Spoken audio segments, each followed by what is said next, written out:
మరి నువ్వు చేయనని చెప్పి మళ్ళీ చేసావు కదా ఎందుకు అని మీరు అడగొచ్చు. అక్కడికి వస్తున్నా. ఇంకోటి చేయనని చెప్పిన 20 daysకే చేశానని చెప్పావు అన్వేష్ తమ్ముడు, అది తప్పు. 3-4 months దాకా నేను చేయలే. ఆ వీడియో 40 రోజులు ఆపేసి మళ్ళీ స్టార్ట్ చేసేసారు. నువ్వు ఆ 41 days అయిపోయినా కరెక్ట్ 15 రోజులకు 20 రోజులకు మళ్ళీ స్టార్ట్ చేసావు.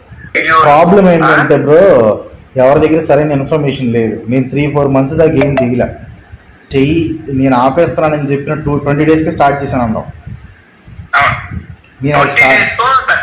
కాదు, 3-4 months దాకా నేను చేయలేదు. అప్పుడు ఇదే రాంగ్ ఇన్ఫర్మేషన్. ఏంటంటే రాంగ్ ఇన్ఫర్మేషన్ ఏం పాస్ అయిపోయిందంటే ఫర్గెట్ అబౌట్ ఇన్ఫర్మేషన్ కానీ నాకు టైం లేను, నాకున్న బిజీలో గుర్తులేదు. కానీ గుర్తు లేనప్పుడు అలా చెప్పకూడదు కదా బ్రో. ఎందుకంటే ఇప్పుడు నువ్వేం చెప్పినా జనాలు నమ్మే పరిస్థితిలో ఉన్నారు. ఇప్పుడు ఇండియా క్యాపిటల్ ఢిల్లీ కాదు చెన్నై అని నువ్వు చెప్తే నమ్మేవాళ్ళు చాలా మంది ఉన్నారు.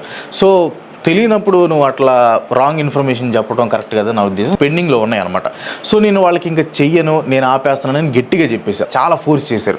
సో నేను కొన్ని కండిషన్స్ పెట్టాను. ఫస్ట్ వన్ ఏంటంటే ఓల్డ్ వీడియోస్ అన్ని డిలీట్ చేస్తా. సెకండ్ వన్, వీడియోలో ఎక్కడ కూడా బెట్ అనే పదం వాడను. And third one, as usual disclaimer వేస్తా. అండ్ ఫోర్త్ వన్, పెండింగ్ ఇవి కంప్లీట్ అయిన 2 days తర్వాత ఇవి కూడా డిలీట్ చేస్తా అని కండిషన్స్ పెట్టాను.